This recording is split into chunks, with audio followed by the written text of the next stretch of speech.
How's it going to the 5 of you out there that actually give a shit? Yes, it is true. I have finally emerged from my cave, bearded, long-haired and all. And today, after about, a few years of just a random-ass hiatus that I plan on actually elaborating on once I make my official return to this platform with my buddies, I wanted to just give my quick thoughts on this new Venom trailer, since I've been pretty inspired lately to kind of get back into watching a lot of comic book films. I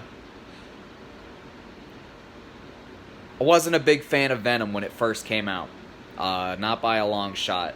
I thought it had pretty miserable writing, and I thought Tom Hardy should have been a great Eddie Brock. He just had nothing to work with, and I held a little bit of resentment towards him because I know he's very picky about his roles, but he didn't really have many qualms about the script he was handed for Venom. But over the years, I still haven't really rewatched it, but I've been able to kind of understand that it's not that big of a deal, all things considered. As long as they improve upon the writing, I'm down for him to be Eddie Brock, because I think he is Venom. He could be a great Venom with the right writing. It's just, I was really curious to see where the sequel would go. Obviously, we knew it was going to have Carnage, but just as far as the actual writing goes, is it going to be something worth a damn?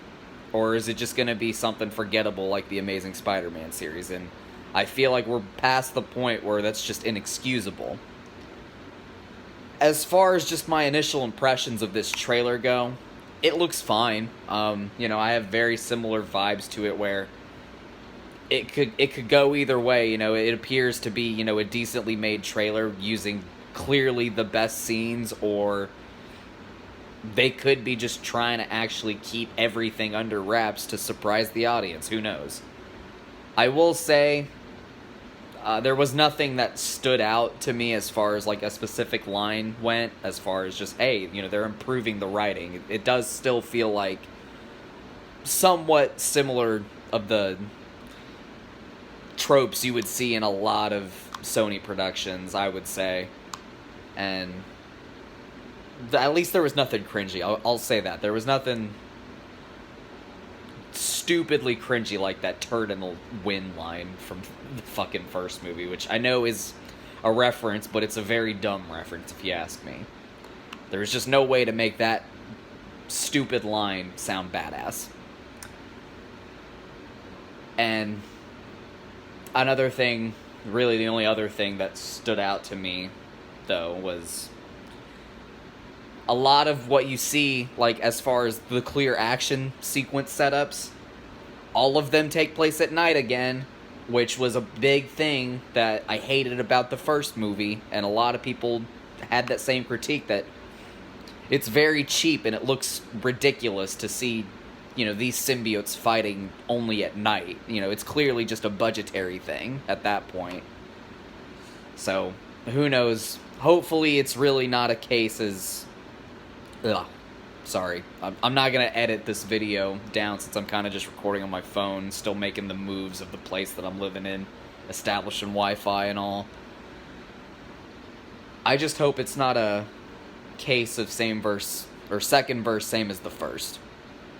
I really want this character to be done well, since there's a lot of speculation where Tom Holland can make an appearance. Whether or not I feel like that's going to happen, it could, I guess. I mean, it would be neat. It's just, I personally don't see it happening. I feel like this Spider-Man universe, it is no different than, Sony's previous universes. In association with Marvel, to me, tells me that they're really trying to make this separate from the MCU. There's a multiverse. I feel like Marvel's been handling this way better than fucking Warner Brothers has, since their strategy seems to be, hey, let's just throw everything at the wall, have its own contained universe, and see what the fuck sticks. I like that there's at least a little more development with all these solo movies first. I would like to see if they're really hell-bent on keeping this Venom movie and, you know, this Carnage sequel separate from the MCU. I hope we get a good Spider-Man at some point for it. I know Andrew Garfield will never return to the role, which is unfortunate because I felt like he could have been a great Spider-Man. It's just like Tom Hardy's getting right now. He just has shit writing to work with, and I feel like that can change. But who knows? I could be dead wrong. This video could be part of a, you know, bad takes compilation in just a short month or two.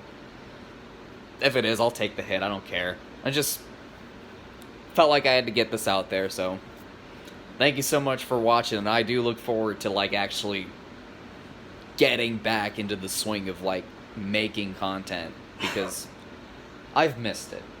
I definitely have. And I've drawn this video out long enough as it is, so hope you all have a wonderful night. Take care.